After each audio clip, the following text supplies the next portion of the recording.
마음을 정돈하시고 성가대 주악에 맞춰 묵상기도 드리심으로 주일날 예배 하나님께 올려드리겠습니다.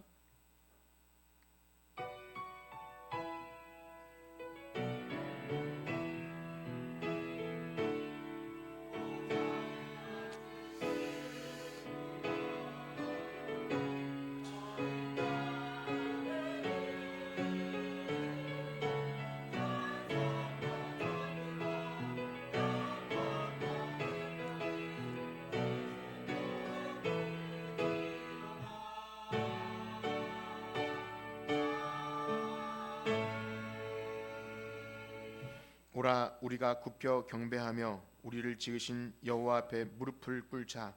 그는 우리 하나님이시요 우리는 그가 기르시는 백성이며 그의 손이 돌보시는 양이기 때문이라. 너희가 오늘 그의 음성을 듣거든 너희는 무리바에서와 같이 또 광야의 마사에서 지냈던 날과 같이 너희 마음을 완악하게 하지 말지어다. 아멘. 보좌에 앉으신 하나님, 그리고 어린 양 예수 그리스도, 지금 이 시간 어린 양이 어디로 따라가든지 따라가길 원하는 하나님의 천국 백성들 모여 예배하기 원합니다. 다른 우상에게 절하지 않고 다른 은혜 구하지 않고 이 시간 오직 하나님으로부터 오는 그 은혜를 구하기 위하여 나오니 하나님 이 시간 우리의 마음을 정결하게 하시고 거룩하게 하시고 하나님 받으시기 합당한 그런 새 마음 새 영 허락하여 주시옵소서. 우리 예배를 받아줄 줄 믿사오며 예수님의 이름으로 기도합니다. 아멘. 우리 자리에서 일어나셔서 찬송 9장 드리시겠습니다. 9장 찬송 드리시겠습니다.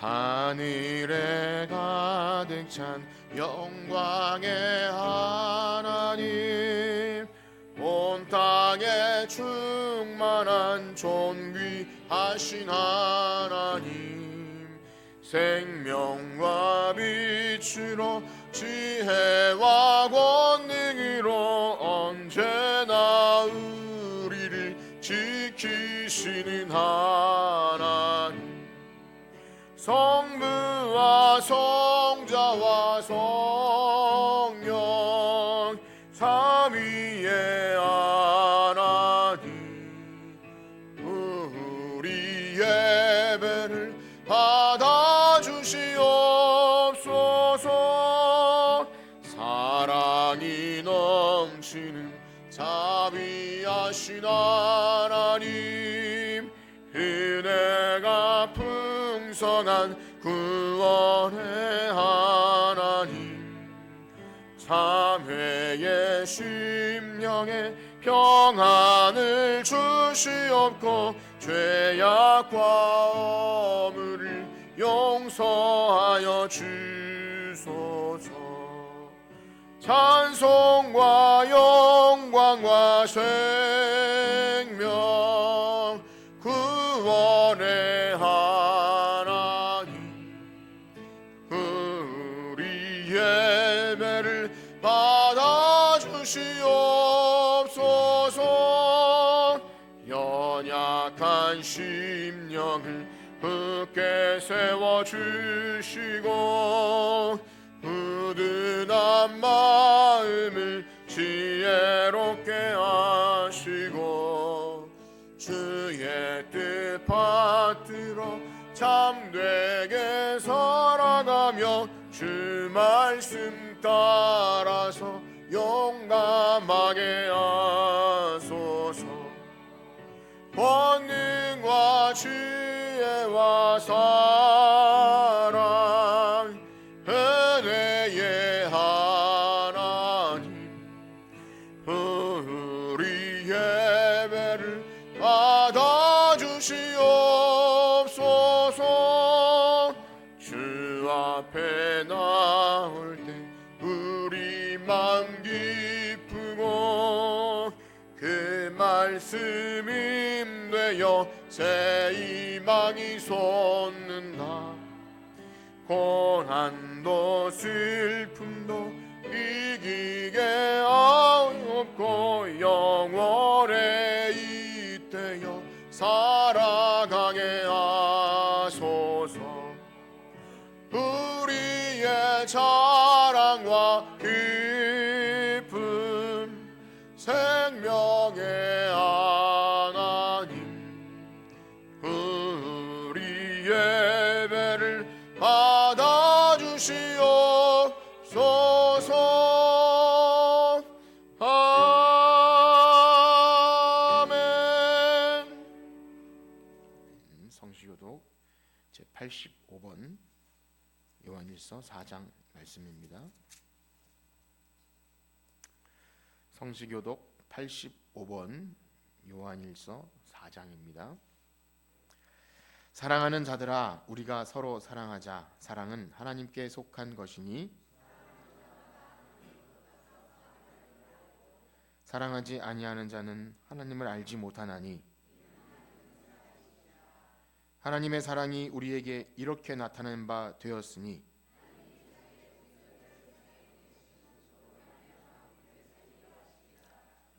사랑은 여기 있으니 우리가 하나님을 사랑한 것이 아니요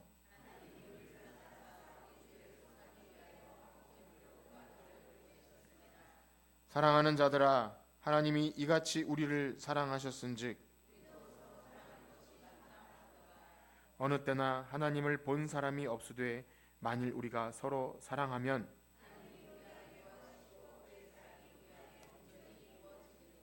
아멘. 사도신경으로 우리의 신앙을 고백하시겠습니다.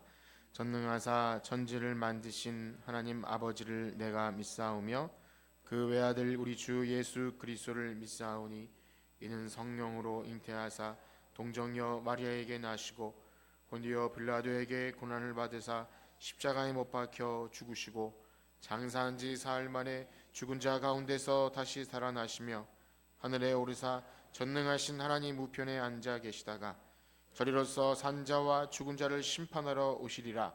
성령을 믿사오며 거룩한 공회와 성도가 서로 교통하는 것과 죄를 사하여 주시는 것과 몸이 다시 사는 것과 영원히 사는 것을 믿사옵나이다. 아멘. 자리에 앉으셔서 찬송 447장 들으시겠습니다. 447장입니다.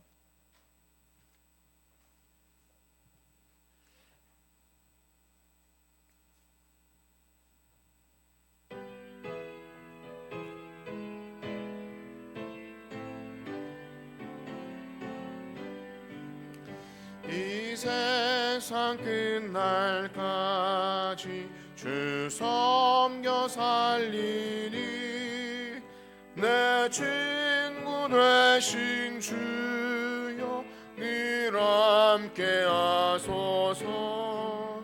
주 나와 함께 하면 전쟁도 겁없고 주 나를 인도하면 늘 안심하리라.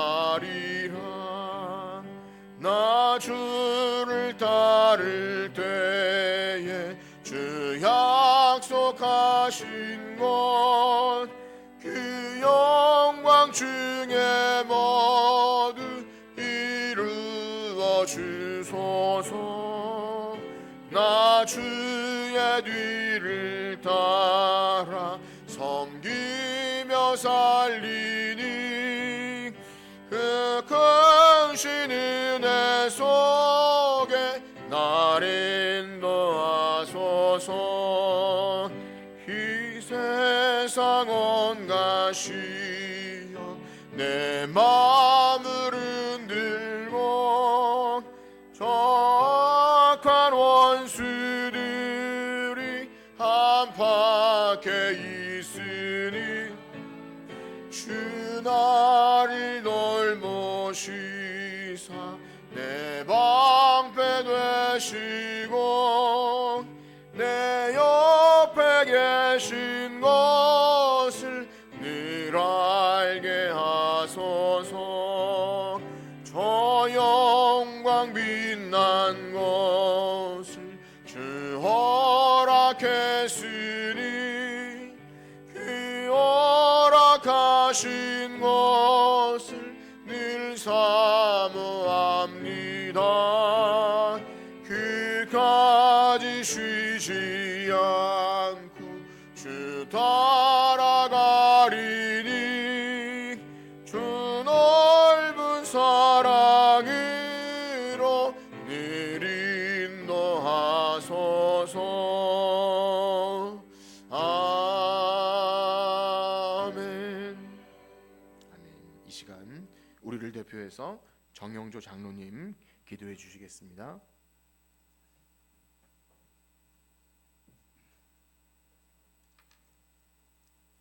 다 같이 기도 올리시겠습니다. 영원토록 찬양을 받으시기에 합당하신 여호와 하나님께 존귀와 찬송과 영광을 돌립니다.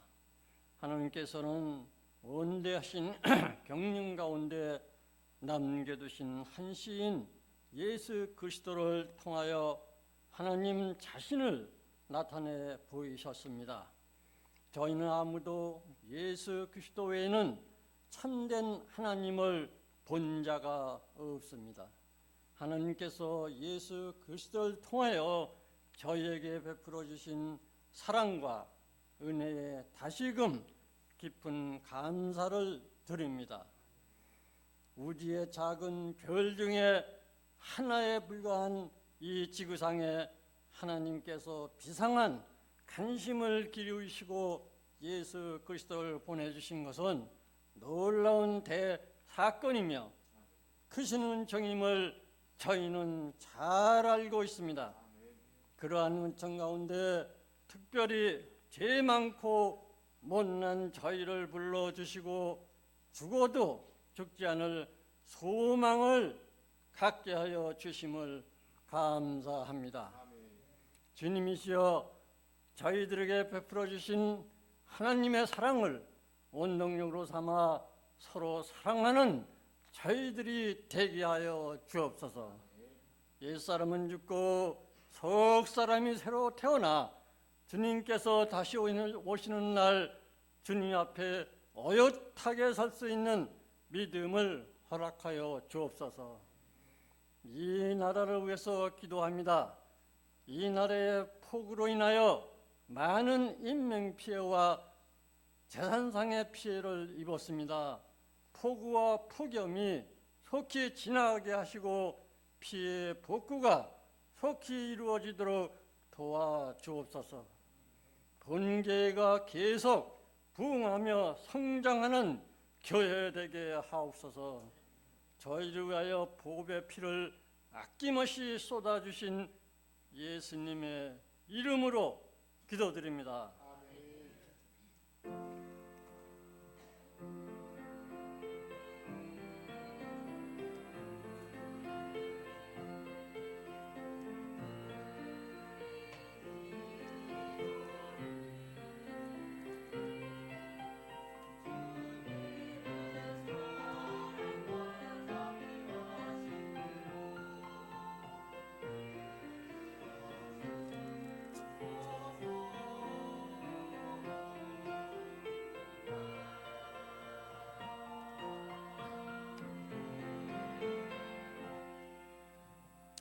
하나님 말씀은 요한계시록 2장 12절에서 17절까지 말씀입니다. 제가 가진 성경으로 신약 400페이지입니다. 요한계시록 2장 12절에서 17절까지 말씀입니다. 봉독해 드리겠습니다. 버가모 교회 사자에게 편지하라. 좌우에 날선검을 가지신 이가 이르시되 내가 어디에 사는지를 내가 아노니 거기는 사탄의 권자가 있는 데라. 내가 내 이름을 굳게 잡아서 내 충성된 증인 안디바가 너희 가운데 곧 사탄이 사는 곳에서 죽임을 당할 때에도 나를 믿는 믿음을 저버리지 아니하였도다. 그러나 내게 두어 가지 책망할 것이 있나니 거기 내게 발람의 교훈을 지키는 자들이 있도다. 발람이 발락을 가르쳐 이스라엘 자손 앞에 걸림돌을 놓아 우상의 제물을 먹게 하였고 또 행음하게 하였느니라. 이와 같이 내게도 니골라당의 교훈을 지키는 자들이 있도다.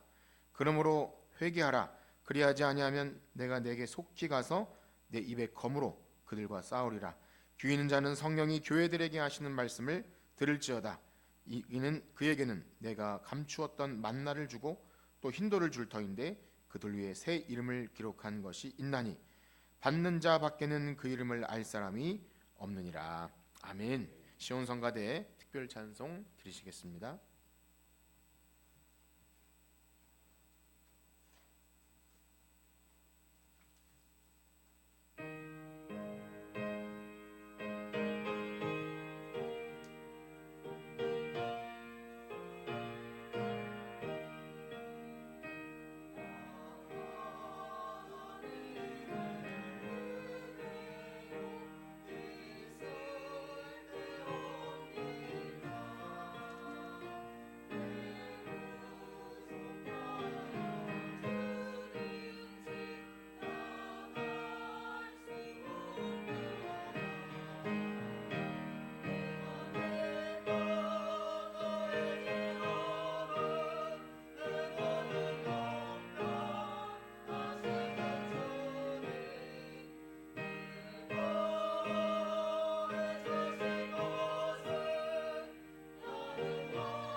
아멘. 감사합니다.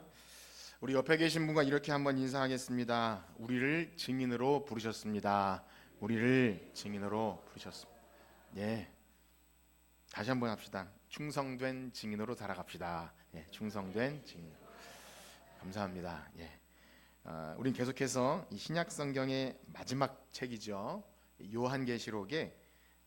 요한계시록이라는 성경 말씀을 최초로 받아서 읽게 된 1차 독자들, 즉 소아시아 7교회에 주님이 직접 하시는 그 말씀의 내용들을 차례로 살펴나가고 있습니다. 그 7교회의 이름은 바로 에베소부터 시작하죠. 에베소, 또 서머나, 버가모, 두아디라, 사대, 빌라델비아, 라오디게아. 이름이 어렵죠? 화면에 한번 장로님, 이렇게 7교회가 이렇게 선택하고 있습니다. 에서보두 사빌라. 자, 이 말씀드린 바와 같이 이 편지의 수신자들인 교회가 이러한 순서로 배열된 것은 물론 지도상의 편지 배달 순서이기도 하지만 요한이 의도적으로 교회가 무엇인지, 교회가 가장 중요한 것이 무엇인지를 드러내고자 이렇게 교차대구라는 방법으로 치밀하게 기록한 것인데요. 그런데 우리가 이게 주일 아침에 계시록 7 교회들에게 전한 말씀을 주의 깊게 살피는 것은 정말 너무나 참 귀하고 복된 사실이라는 것을 여러분들이 좀 아셨으면 좋겠습니다. 여러분 어떻게 생각하시나요? 이 말씀을 우리가 듣고 있는 것이 너무나 귀하다 이런 생각이 드십니까? 예, 그렇습니다. 사실상 모든 성경은 이 땅을 살아가는 그 구원받은 성도들인 교회에 전하시는 말씀이죠. 교회들에게 주시는 말씀인데 한번 생각해 보세요. 이렇게 특별히 어느 한 지역에 실제 존재하였던 어떤 교회와 교회 지도자와 그 성도들에게 주님께서 내가 너희가 어떻게 사는지를 안다. 그렇게 상황을 아시고 맞춤식으로 이렇게 직접 말씀하시는 것은 참으로 영광스럽고 복되다. 그런 생각이 너무나 많이 들었습니다. 그래서 저는 이 말씀을 보면서 만약 오늘날 주님께서 이 구리성천교회를 향해서 구리성천교회 담임 목사에게 편지하라 그렇게 하셔서 편지를 전달해 주셨으면 정말 참 목숨 걸고 이 귀한 말씀을 붙들고 그렇게 목회하겠다 이런 생각이 들었어요. 여러분 어떠십니까?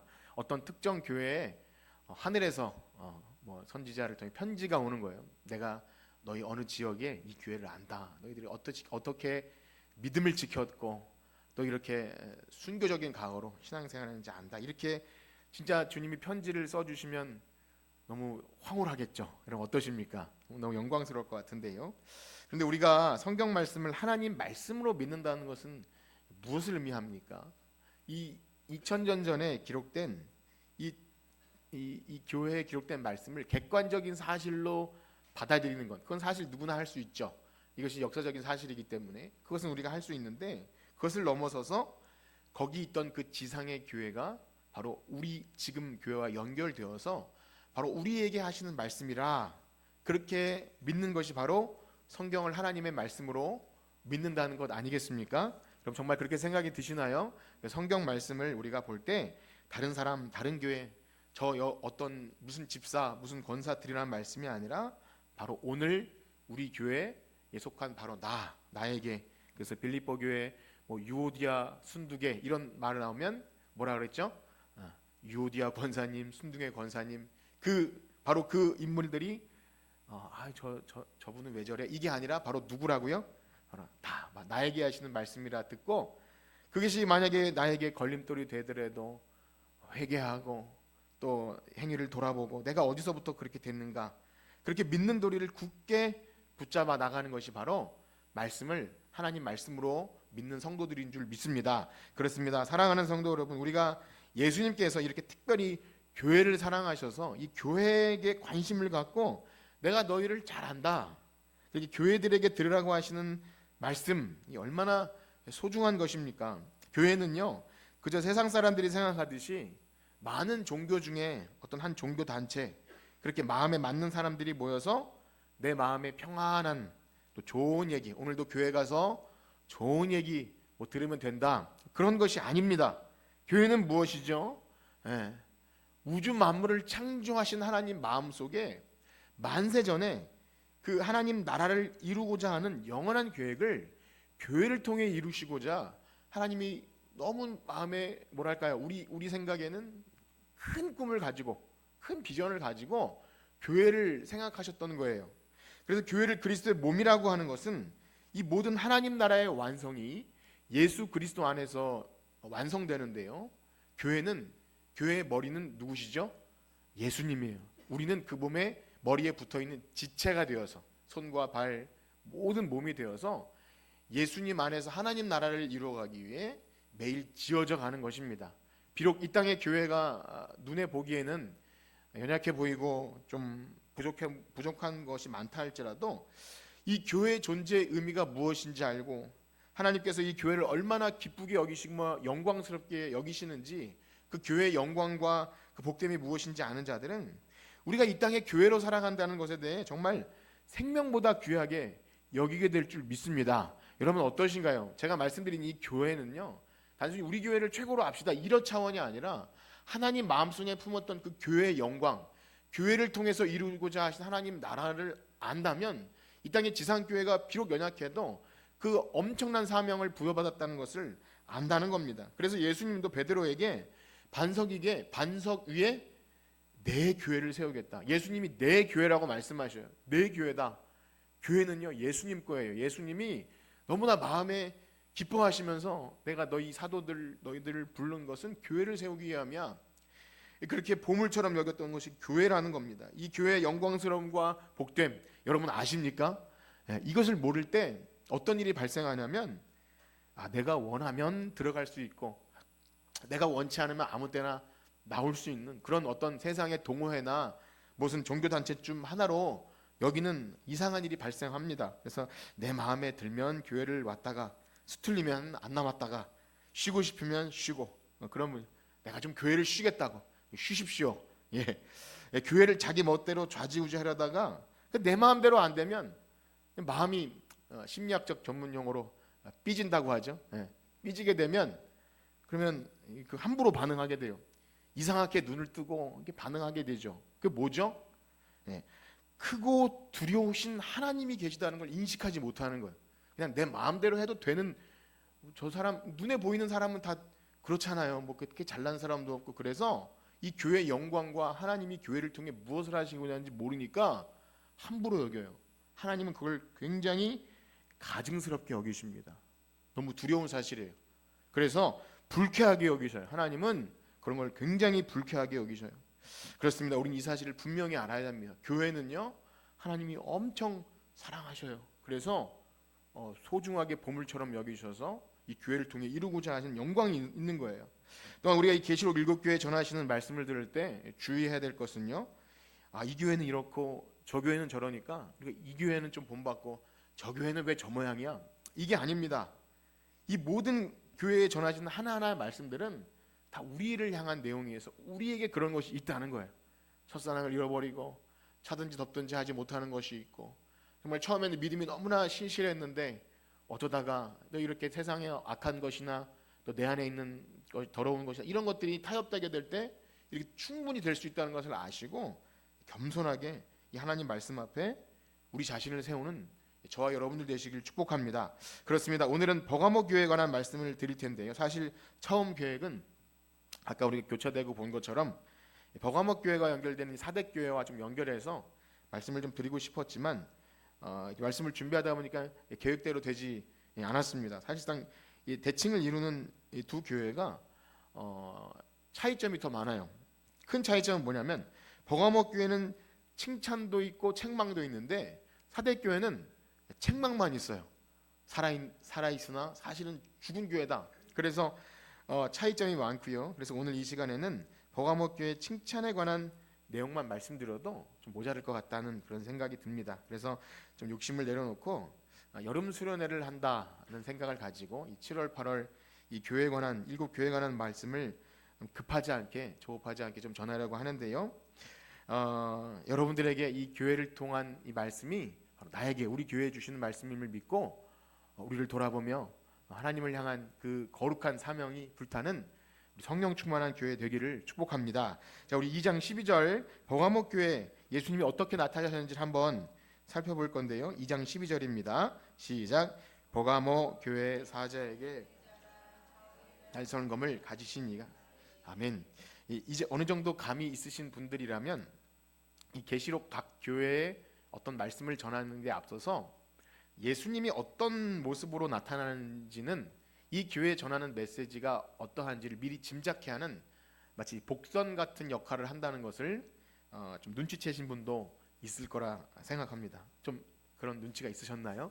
눈썰미가 좋으신 분들은 성경을 읽을 때 이런 패턴이 반복되는 것을 알 수 있는데요. 그렇다면 왜 버가모 교회는 예수님이 좌우의 날선검을 가지신 이로 소개하고 있겠습니까? 일단 우리들이 가지고 있는 기본적인 상식으로 검, 우리가 뭐 칼이라는 걸 쓸 수 있지만 뭐 도, 근데 여기 검이라는 것은 우리들이 생각하듯이 장군들이 큰 칼 옆에 차는 이순신 장군처럼 큰 칼을 얘기하는 거예요. 검, 싸울 때 쓰는 검, 군인들이 쓰는 검이죠. 무기입니다. 무기. 그러면 왜 벼가목 교회 예수님은 좌우에 날선 검을 가지셨다 말씀하실까요? 일단 성경에서 검은요, 에베소서에 보면 이제 전신갑주를 취하라, 악한 마귀와 싸우기 위해서 군인을 묘사로 이렇게 하는데, 뭐 진리의 허리띠, 뭐 믿음의 방패 이런 것 중에 검은요, 성령의 검, 하나님의 말씀 그렇게 됩니다. 그래서 항상 검 하면 말씀이구나 이렇게 연결이 되는데, 특히 히브리서 말씀을 보면 직접적으로 좌우에 날선 검이라는 단어가 등장하죠. 우리 히브리서 4장 12절 말씀 한번 읽어보도록 하겠습니다. 히브리서 4장 12절 시작. 하나님의 말씀은 살아있고 활력이 있어 좌우에 날선 어떤 검보다 예리하여 혼과 영과 및 관절과 골수를 또 마음의 생각과 뜻을 판단하니. 아멘. 여러분 정말 하나님 말씀이 그러하다는 것 여러분 정말 믿으시나요? 예, 살아있고 활력이 있어 좌우에 날선 어떤 검보다 예리하여 혼과 영과 및 관절과 골수를, 저는 이 관절과 골수를 찔러 쪼개는 이 말씀 들으면 우리 어르신 권사님들이 관절과 많이 아프시잖아요. 저도 무릎이 좀 아프기 시작해. 이 하나님 말씀이 관절을 좀 찔러서 그 주사, 연골 주사보다 좀 이렇게 능력이 있으면 어떡해, 이런 좀 우스운 상상을 해보는데요. 그거보다 더 중요한 것은 뒤에 뭐라고 하시죠? 마음의 생각과 뜻을 판단하신다. 하나님 말씀은요, 이 일을 하는 겁니다. 좌우의 날선 검, 예리한 이 검이 뭘 하냐면 뭔가 마음과 생각을 판단하신다. 그래서 하나님께서 버가모 교회에 뭔가 이런 것을 판단하실 것이 있나 생각을 해보게 되는데요. 그렇습니다. 진리의 말씀이 양날의 검이라는 것을 가만히 생각해 보면, 진리의 말씀은 우리의 이 어둡고 더럽고 추악한 것들을 진리의 빛으로 비추십니다. 그럼 어떻게 되죠? 드러나야죠. 어떻게 합니까? 어두움 속에 그런 거 있죠. 왜 어두운 방 안에 바퀴벌레가 우글우글한데 불을 딱 켜면 벌레가 싹 가는 것처럼, 어두울 땐 몰랐는데 진리의 말씀이 비추면 우리 어두운 것들이 드러나야 합니다. 그렇게 되기를 축복합니다. 그래서 말씀을 듣는 건 그런 거예요. 우리가 전에는 몰랐던 그 어두웠던 죄악된 것, 우리의 어떤 드러내기 싫은 위선적인 것, 이런 것들이 드러나죠. 그래서 그렇구나. 우리의 마음과 생각을 판단해서 우리를 회개에 이르게 하면, 이건 죽이는 칼입니까? 살리는 칼입니까? 살리는 거예요. 좀 힘들지만, 죄악을 발견하고 찌르고 우리를 힘들게 하지만 믿음에 이르는, 그 구원에 이르는 회개가 나온다면 살리는 칼인데요. 때때로 끝까지 진리를 따르지 않고 복음을 거부하는 자들에게는 그 거짓된 것을 드러내는, 도려내는 칼이 될 수 있다는 겁니다. 이 좌우에 날이 선 것은 그 두 가지 측면을 의미한다고 볼 수 있습니다. 그래서 실제로 버가모 교회는 참 칭찬할 것이 많은 교회임에도 불구하고 후반부에 가면, 오늘 다 다루지 못하겠지만, 버가모 교회에 침투해 있는 이당, 여기 뭐 발람의 교훈, 니골라당, 그렇게 말하는 거짓 가르침에 대해서 예수님의 그 칼이 이렇게 무서운 심판을 말씀하시는데요. 우리 16절 말씀을 한번 같이 읽어봅시다. 16절입니다. 시작. 그러므로 회개하라. 그리하지 않으면 내가 검으로 그들과 싸우리라. 예수님의 그 말씀의 검이 그들과 싸운대요. 그럼 예수님과 싸우면 어떻게 되는 거예요? 안 되겠죠. 예수님 우리를 위해 싸우시는 분인데 우리가 예수님을 대적할 수 없는 겁니다. 그래서 우리는 이 사실을 분명히 기억해야 합니다. 우린 교회에서 복음 진리의 말씀을 듣는다 할 때, 그야말로 복음을 잘 모르는 사람들이 생각할 때 복음은 듣기 좋은 소식, 뭔가 교회 가면 이 말씀 들으면 내 문제가 해결되고 좋은 것이 있을 것 같다는 그런 주문 같은 것이 아닙니다. 복음은 그런 것이 아니에요. 무엇입니까? 참으로 교회 강단에서 타협되지 않은 복음을 제대로 선포가 되면 먼저 우리 안에 숨은 죄악과 더러운 것들이 드러나야 합니다. 그것이 진리의 말씀이 우리를 헤집어 놔요. 그것이 돼야 합니다. 그래서 말씀을 제대로 들은 사람이라면 도저히 가만히 있을 수 없어요. 불편합니다. 내 얘기를 하는 것인가? 이렇게 불편해요. 죄가 드러나고 근심하게 되면 택한 백성은 어떻게 되죠? 따라해 봅시다. 구원에 이르는 회개, 이게 중요합니다. 회개하는 자가 천국 백성이에요. 하나님 말씀이 그렇다면 내가 고집 부리지 않고 내 욕심 부리지 않고 회개하는 이 진리의 것 말씀이 우리에게 하시는 일입니다. 그렇습니다. 이 사실을 분명히 기억해야 합니다. 진정한 복음은 예리한 검이 돼서 먼저 우리의 숨은 죄악을 드러냅니다. 그래서 우리의 죄를 진실하게 자백하고 회개하지 않는 자는 사실상 복음이라고 말하지만 복음이 뭔지 잘 몰라요. 그리고 거기서 깜짝 놀라거나 막 이 복음이 아니면 살 수 없다 이런 반응이 안 나와요. 그냥 복음을 잘 모르고 적당히 희석해서 나에게 어떤 좋은 것 이 정도로만 복음을 잘못 오해합니다. 거듭남도 일어나지 않는 것이죠. 그래서 만약 어떤 사람이 아무리 교회 열심히 출석하고 또 설교를 듣고 찬송에 좀 반응을 하고 뭔가 종교적인 어떤 행위가 있다 할지라도 이 설교 말씀을 통해서 우리의 숨어있는 깊은 죄악과 더러움들이 발견돼서 나는 하나님의 그 어미하신 말씀 앞에 참 저주받아 죽을 인생이구나 이런 처절한 죄 자백이 일어나지 않는다면 그래서 나는 지옥밖에 갈 곳이 없구나 이 죄의 자각이 없다면 사실상 거듭나지도 않은 것이고 복음이 무엇인지 모르는 것입니다. 어떠하십니까 여러분? 그러므로 우리는 생각해야 합니다. 내가 교회 나와서 예배를 드리고 주의를 지키고 또 설교를 듣는 이 모든 것 안에서 정말 이 말씀이 사람의 말이 아니라 하나님의 말씀으로 듣게 된다면 진실한 회개가 나오게 될 줄 믿습니다. 그런 것이 있어야 돼요. 우리 주무시는 분들 한번 일어나 보세요. 여러분 말씀을 들을 때 회개가 나온 시간이 있었습니까? 최근에 말씀을 회개가 된다 이런 반응이 없이는 안 되는 거예요. 이게 저 다른 사람 들으는 이것도 아니고 목사님 나를 아나 사실 이게 난 거예요. 제일 좋은 거예요. 그게 내가 어떤 집사가 내 얘기했나 차라리 이게 제일 좋은 거예요. 찔리고 그래서 근데 그렇지만 이게 말씀이 맞다면 누가 전했든지 어땠든지 한번 말씀대로 해보자 이런 반응이 최고의 반응인 거예요. 이게 이제 가능성이 있는 겁니다. 여러분 그런 은혜가 있기를 축복합니다. 참회의 기도가 나오는 것 나의 딱딱한 심령이 유지된 채로는 결코 진리의 말씀을 들을 수 없고 거듭나는 역사도 없는 거죠. 이게 좌우의 날성검입니다. 그렇다면 또 하나는 무엇이냐면 오늘 16절 아까 읽은 것처럼 끝까지 회개하지 않고 복음을 거부하는 자들에게는 그리고 거짓 복음에 기반해서 나의 신앙을 그냥 포장한 채로 내가 이 정도 했으면 신자이지 내가 이렇게 교회 생활했으면 내가 이 정도면 나는 그냥 당연히 구원 받는 거지 하고 가짜 신앙에 기반을 둔 자들에게는 이 예리한 검이 그거 아니다. 예수님 앞에 가면 너 모른다. 이렇게 무섭게 선포되어야 하는 것입니다. 그냥 적당히 덮어서 이렇게 교회 나와 주셨으니까 구원에 가깝습니다. 가능성이 있습니다. 이렇게 거짓 복음을 얘기하면 서로 죽는 거예요. 복음의 진리도 알지 못한 채 그냥 그런 거예요. 전에 어떤 집사님이 그래요. 이렇게 해서 졸업장 못 받는 거나 마찬가지 아니냐. 그 표현이죠. 내가 이렇게 열심히 교회 봉사도 하고 나왔는데 거듭남도 모르고 진실한 회개도 한번 못 해보고 내가 어떻게 천국을 갈 수 있냐 이런 것을 아셔야 한다는 겁니다. 그렇습니다. 나중에 더 말씀드리겠지만 이 참된 진리의 복음이 아닌 어떤 나의 행위나 거짓된 것에 기반을 둔 것이 이 니골라당이나 발람의 교훈 이런 것입니다. 자기 성현에 오른 대로 가짜 복음을 만들어 놓고 나의 신앙을 포장하고 거기서 어떤 이 평안함, 든든함을 얻는 것은 참된 복음이 아닌 것이죠. 그렇습니다. 여러분 어떠십니까? 이 복음의 말씀 앞에 먼저는 회개하는 것이 있어야 되고 내가 잘못된 어떤 고집된 것이 있으면 돌이키는 것이 있어야 합니다. 그래서 이 목사인 저 자신에게도 그렇게 말씀을 준비하면서 생각해 봅니다.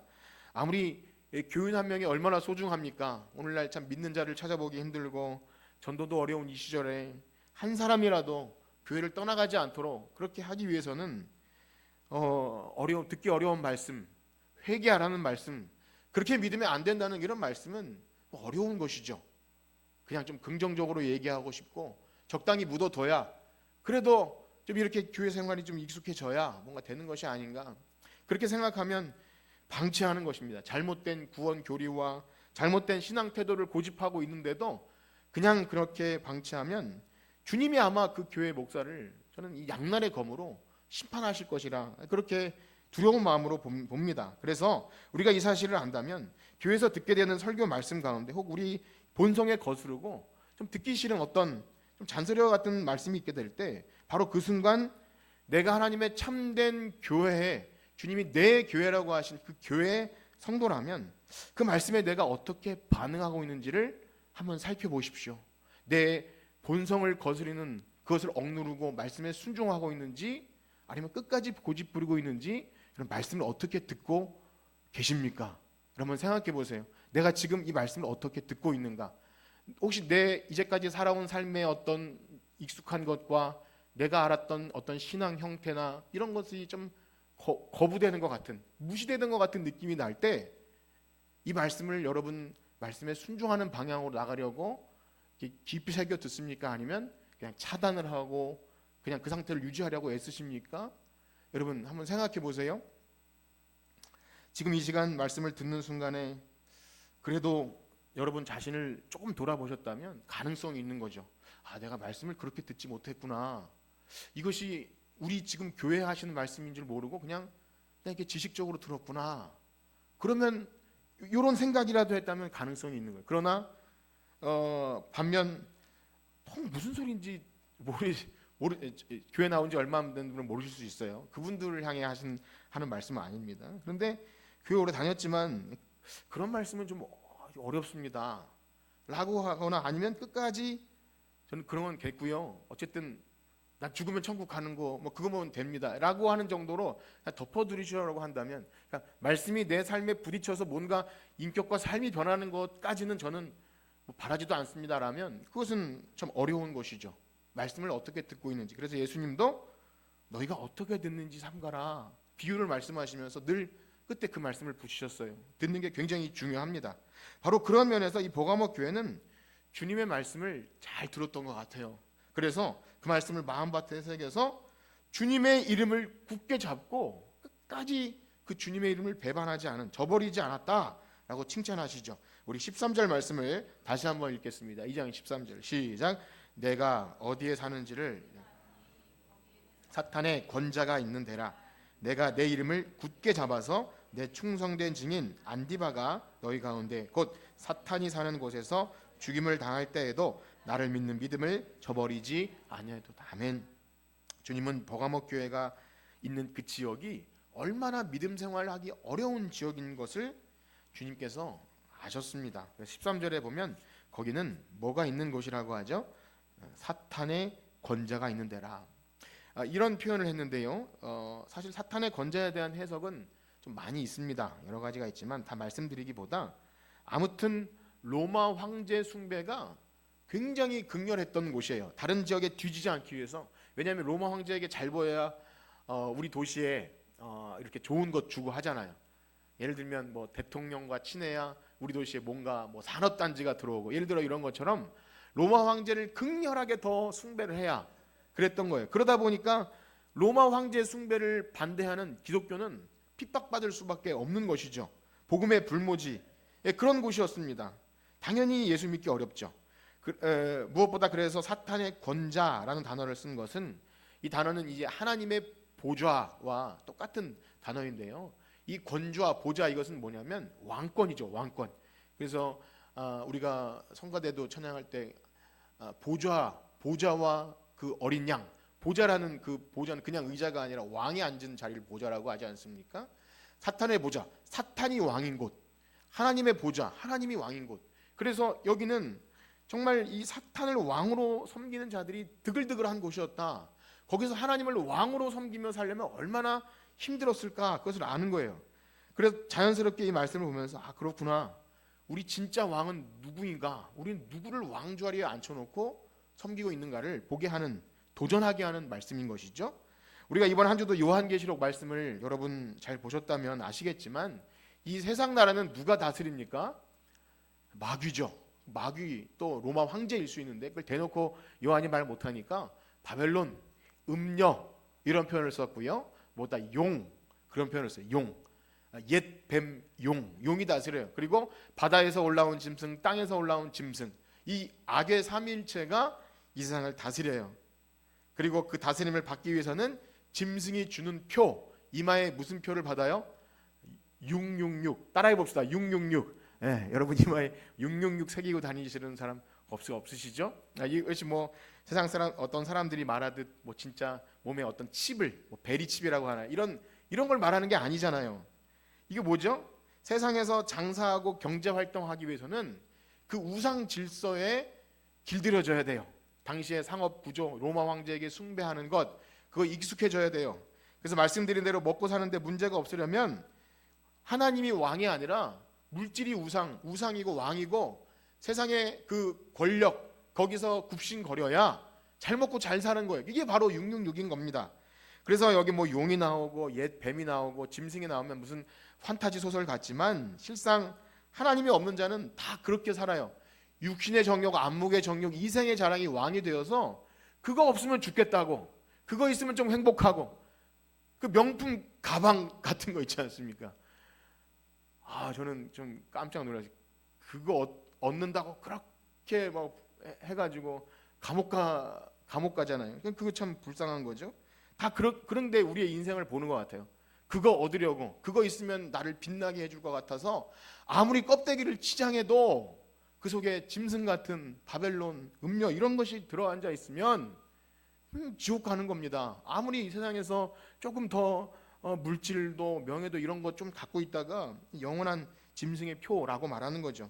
오늘 그래서 새벽 말씀에도 보면 성도들에게 뭐라고 나왔냐면 한번 따라해 볼까요? 거기서 나와라. 예, 따라해 봅시다. 시작. 거기서 나와라. 예. 꼭 뭐 조시는 분들을 위해서 그런 건 아닌데요. 우리 말씀 한 구절 읽어봅시다. 계시록 18장 4절 시작. 내가 들으니 하늘로부터 다른 음성이 나와 이르되 내 백성아 거기서 나와 그의 죄에 참여하지 말고 그가 받을 재앙을 받지 말라. 나오라는 거예요. 바벨론에서 나와라. 이 존 버년의 그래서 이 철로역정에 보면 그 성에서 나와라. 거기서 같이 멸망받을 거냐 이렇게 외치는 거예요. 이제 버가모라는 지역은 정말 농후하게 황제 숭배를 했고 거기 나오지 않고는 그렇다고 뭐 도시를 떠나라는 건 아니죠. 거기서 인내로 버티고 승리하는 교회로 존재하는 거예요. 우리는 이 성경 말씀 읽을 때 나와라고 하면 정말 지구를 떠날 수는 없는 겁니다. 그런 거예요. 거기서 타협하지 않고 몸부림을 치면서 주님 다시 오실 때까지 버티는 거예요. 계시록 말씀 전체를 읽어보면 성도는 거기서 죽습니다. 그래서 주와 함께 죽으면 복이 있다. 기다려라. 아직 심판의 때가 이르지 않았다. 이 버티는 거지 어디 우리를 뭐 빵카 같은 데 들어가게 하는 것이 아닌 거예요. 그런데 이단들은 그런 걸 잘 하죠. 어떤 수에 들어가는 것, 어떤 빵카 같은 데 들어가야 살겠다. 이렇게 하는데 그게 아닙니다. 그래서 버가모 교회의 극심한 상황에 대해서 예수님 뭐라고 하냐면 우리 아까 읽은 13절로 돌아가면 내가 어디에 사는지를 뭐라 그러지? 예수님이 내가 아노니 안다 그래요. 이게 굉장히 중요한 겁니다. 그들이 극심한 바깥 속에서 믿음을 지키는 것을 주님이 아신다. 그러니까 너희들 정말 누가 알아주지 않고 열심히 믿음 지키는 것을 예수님이 아신다. 버가모 교회 성도들에게는 너무나 큰 위로가 되었을 것입니다. 여러분 이런 위로 한번 받아보셨습니까? 받아보지 못하면 모를 것 같아요. 저도 뭐 어릴 때부터 믿음 생활하는 집에서 자랐지만 그런 말씀을 드리지 않겠습니다. 저도 이제 교회 나가지 못하게 하는 어떤 그런 특수한 상황, 잠깐이기지만 교회 나오지 못하고 참 복음 전해지기 어려운 불모지. 우리 선교사님 얘기 들었지만 정말 이 교회 나오면 이혼당하는 가족과 친척들에게 쫓김당하는 그런 상황 속에서 예수 믿는 자들. 그런데 예수님은 거기도 내 교회라 안다 이렇게 말씀하실 때 나 혼자인 줄 알았는데 예수님이 거기 계셨던 것, 그런 위로가 있기를 축복합니다. 사실은 고난 받아야 그런 것이 있는 거죠. 그래서 각 나라마다 복음이 전해지는 어떤 교회와 어떤 양상은 다 다른데요. 필리핀 같은 곳은 복음이 참 잘 전해지는 것 같아요. 물론 그게 잘인지 아닌지는 들어가 봐야 알지만 어쨌든 반응이 좋아요. 뭐라도 가져가면 얼마나 환영해주고 아무도 교회 선교 이런 거 한다고 잡아가는 사람 없어요. 어쨌든 너무 좋습니다. 그래서 열매도 많은 것 같아요. 그런데 지난번 오신 사우디나 또 말레이시아 같은 곳은 공식적으로 기독교회를 전할 수 없는, 복음을 선포하면 추방당해야 되는, 그리고 또 한 명 회심자가 있으면 그 가정에서 뭐 이혼당했다 그랬잖아요. 어떤 형제가 들으셨죠? 우리 방송에 안 나갔는데 정말 그런 불모지에서는 정말 나 이렇게 믿는 것 누가 알아줄까? 한 영혼 구하기가 별따기 이런 데에서는 효과가 없으니까 저런 곳에는 선교 가면 안 되겠다. 또 우리가 선교 이렇게 후원을 해줘도 뭐 열매가 없는 것 같아요. 10년 수십 년 해도 몇 명 만났습니다. 이 친구가 복음을 전할지 몰래 복음을 전하고 있습니다. 이러면 뭔가 우리도 뭔가 이 효능감이 떨어지잖아요. 근데 어디서 뭐 이번에 이렇게 모였습니다. 그러면 뭔가 좀 주님이 더 기뻐하실 것 같고 그렇지 않다는 거예요. 아주 자그마한 지역에서 한두 명이 회심해서 지하 예배당에서 예배드려도 내가 안다. 그러면 그런 교회 여러분 혹시 극심한 환난 가운데 있으신다면 주님이 그것을 아신다는 말씀에 위로받으시길 축복합니다. 제가 알기로는 우리 교회 뭐 그렇게 극심한 환난 가운데 참 교회 나오기 힘든 분은 많이 없을 거라 생각되지만 그럼에도 그러한 분이 있을 거라 생각이 돼요. 참 어떤 분들에게는 주일 지키는 것이 쉬울 수 있지만 어떤 분들에게는 많은 손해와 불이익을 감수하고 뭐 주일 지키시는 분도 있을 거라 생각이 됩니다. 정말 주님께서 그것을 아신다는 거예요. 그러면 내가 뭐 이렇게 꼭 해야 되나? 뭐 친척들이나 이웃들이나 뭐 그렇게 꼭 예수 믿어야 되라고 하는 그 소리를 들어가면서도 믿음 지키는 것을 주님이 아시는 거예요. 우리 위에 십자가 지신 주님이 함께 계시는 거예요. 그런데 주목할 만한 사실은 버가모 교회 성도들에게 그 믿음 지킨 것을 어떻게 표현하냐면 우리 2장 13절 뒷부분에 보면 내 이름부터 다시 한번 읽어봅시다. 내 이름을 굳게 잡아서 거기서부터 시작. 내 이름을 굳게 잡아서 내 충성된 증인 안디바가 너희 가운데 곧 사탄이 있는 곳에서 죽임을 당할 때도 믿음을 저버리지 않아. 아멘. 내 이름을 굳게 잡았는데 여기 그 믿음을 지키다가 순교당한 안디바라는 어떤 형제가 있었습니다. 이 사람에 대해서는 뭐 알려진 바가 별로 없어요. 그냥 순교당한 거죠. 그럼에도 우리 교우 중에 한 명이 끌려가서 순교를 당했는데 그들이 믿음을 저버리지 않았다. 이렇게 나옵니다. 참 그렇죠. 우리가 오늘 교회 나왔는데 누가 이번 주에 예배 드리는데 이번 주에 누가 끌려가서 죽으면 교회 계속 나오시겠습니까? 어떻겠습니까? 예. 그런데 이 버가모 교회 믿음을 지키는 이 예수님의 이름을 굳게 잡았다는 것은 예수님의 이름을 굳게 잡은 것 아니겠습니까? 여러분 어떻습니까? 예수님의 이름 굳게 잡으셨습니까? 예수님의 이름 굳게 잡고 살아가십니까? 우리 교회 다니는 성도들은 예수님의 이름 굳게 잡는 건데요. 뭐 이 말이 뭐 진짜 뭐 예수님의 이름을 종이에 적어서 잡고 다니는 것은 아니겠죠. 뭐 그런 뜻은 아니겠죠. 예수님의 이름 칭호, 그래서 예수 이름만 부르면 뭔가 문제가 해결되는 그런 방식은 아닐 것입니다. 극심한 상황 속에서도 다른 이름 붙들지 않고 예수 이름, 길과 진리와 생명이 거기에만 있는 줄 알고 다른 은혜 구하지 않고 예수님 붙들며 사는 것. 그래서 예수님을 굳게 잡는다고 할 때 무엇을 의미하는지 성경을 통해 좀 더 알아볼 필요가 있는데요. 우리 히브리서서 4장 14절 말씀 한번 읽어볼까요? 히브리서서 4장 14절입니다. 시작.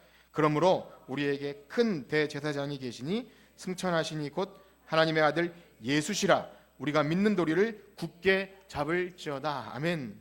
그렇습니다. 히브리서는 예수님 굳게 잡는 그런 모든 성경이 그렇지만 믿음의 주요 온전케 하신 이 예수를 바라보자. 그 예수님을 여기서는 믿는 도리를 굳게 잡는 것을 예수님의 이름을 잡는다. 그렇게 말해요.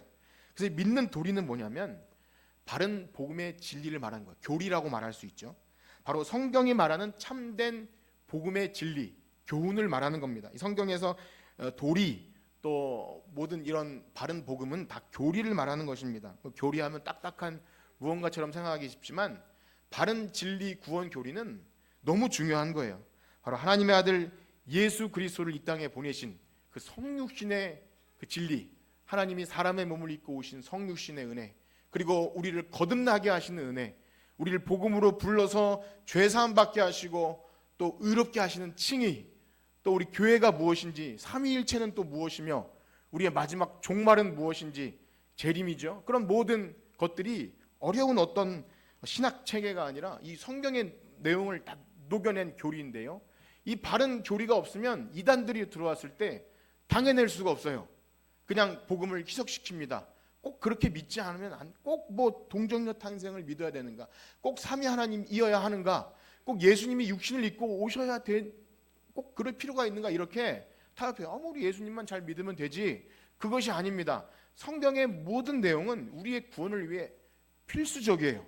그 어느 하나가 또 빼먹을 수가 없고 타협할 수가 없습니다. 그래서 우리가 예수님을 이름을 붙들고 믿는다는 것은 바른 진리 교훈을 알아야 합니다. 단지 예수님의 이름을 붙잡는 것이 어떤 주문이나 주술처럼 그 이름만 부르면 뭔가 문제가 해결되는 그런 것이 아니죠. 그래서 우리가 예수님을 믿는다고 할 때, 그 이름을 붙든다고 할 때는요, 바로 진리의 교훈, 바른 도리를 붙드는 것입니다. 그러므로 사랑하는 성도 여러분, 여러분들이 이 믿음의 주요 온전케 하시는 이 예수, 그 이름 붙들기를 축복합니다. 그래서 잘 들으셔야 돼요.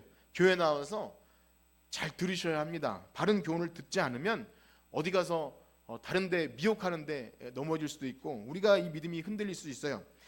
그래서 대표적으로 우리가 바른 이 교훈을 지키고 있는 것 중에 많은 것이 있지만 실질적으로 복음, 예수님을 따른다는 것이 무엇입니까? 예수님이 나를 따르려거든 무엇이라 그랬죠? 자기를 부인하고 자기 십자가 지고 예수님 따르라고 했어요. 이게 바른 교훈이에요. 그러니까 예수님을 믿으면 잘 되고 복 받고 뭔가 형통하고 그렇게 말하는 복음은 어느 한 군데도 없어요. 나를 따르려거든 자기를 부인하고 자기 십자가 지고 따르라는데 이건 잘 우리가 듣지 못해요. 그럼 목사님이나 그렇게 하세요라고 왜 이렇게 하는 거지? 저는 그런 복음은 잘 몰라요. 그것이 아니라는 거예요. 예수 믿는 자는 같이 이 복음과 함께 고난받는 것이 반드시 있어야 하고 그것이 믿는 증거라 말씀하시는데 우리가 그것을 잘 따르지 못하죠. 가만히 생각해 보면 우리가 2000년 로마 제국의 극심한 박해를 받지 않기 때문에 우리가 그렇게 고난 받으면서 타협하지 않고 믿음 지킬 것이 무엇이 있는가, 예수님의 이름 굳게 잡을 것이 무엇이 있는가 이렇게 생각할 수도 있을지 모르겠습니다. 그런데 이 말씀은 정말 극심한 그래서 박해를 받는 시대에만 적용되는 거죠. 이렇게 생각할 수 있을지 몰라요. 지금 중국이나 북한이나 이슬람권이나 그런 데는 이 말씀이 적용될 수 있겠지만 2025년 대한민국을 사는 우리에게 예수님의 이름을 굳게 잡고 그리고 믿음을 저버릴 만한 것이 무엇이 있을까? 여러분 어떻습니까? 그런 것이 있습니까? 네.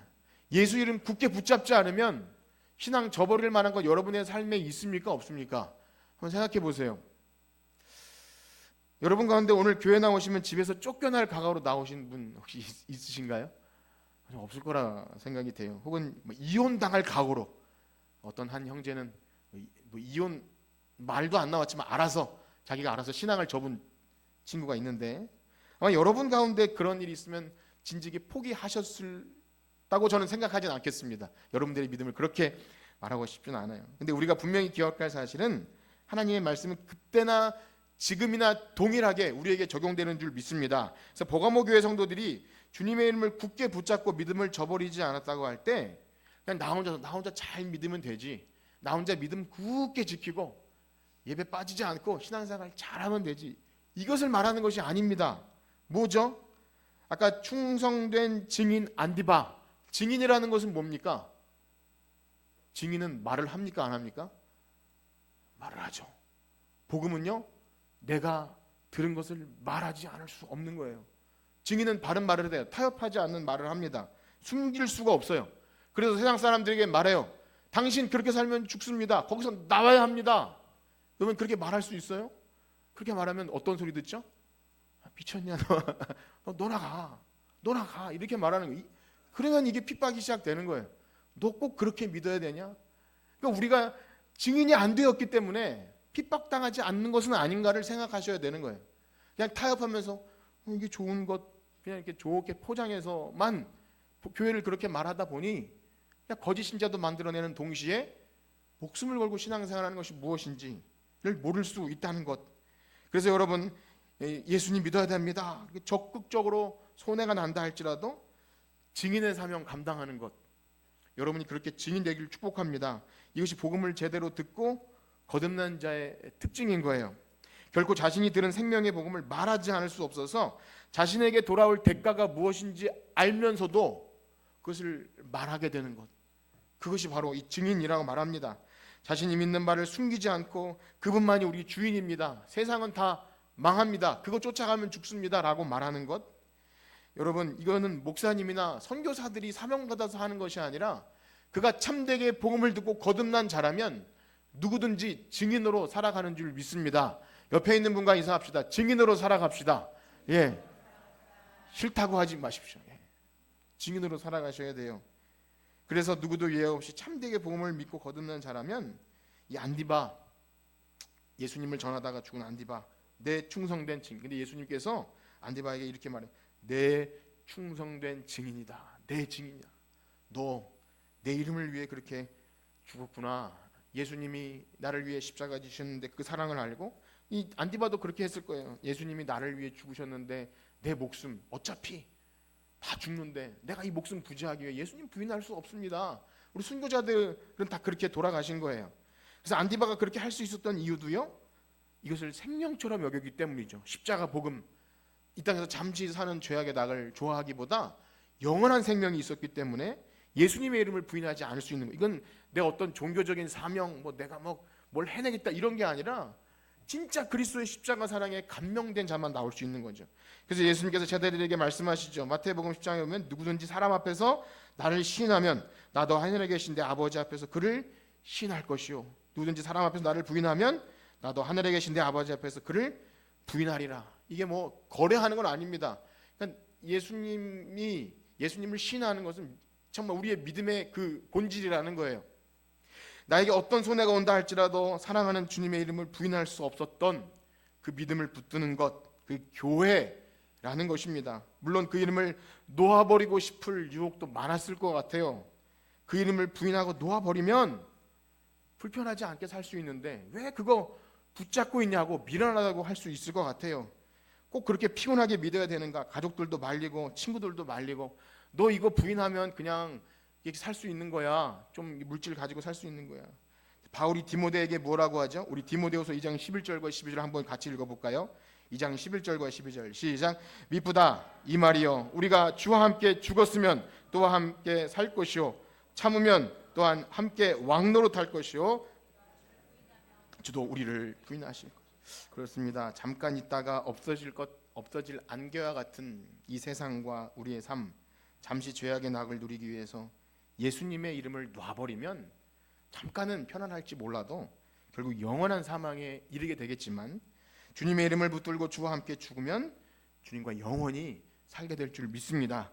이것을 전하는 것이 교회입니다. 이것을 빼놓고 잘됨을 얘기하고 형통함을 얘기한다는 것은 가짜인 것이죠. 사랑하는 성도 여러분, 어떻습니까? 안디바처럼, 버가모 교회처럼 예수님의 이름을 붙잡고 이 죽음의 자리까지 가는 충성된 증인이 되기를 소원하십니까? 예수 이름 때문에 나의 명예와 생명과 건강과 재산과 내가 모아놓은 모든 것 다 잃어도 그럼 예수 이름 붙드시겠습니까? 한번 대답해 보세요. 아니면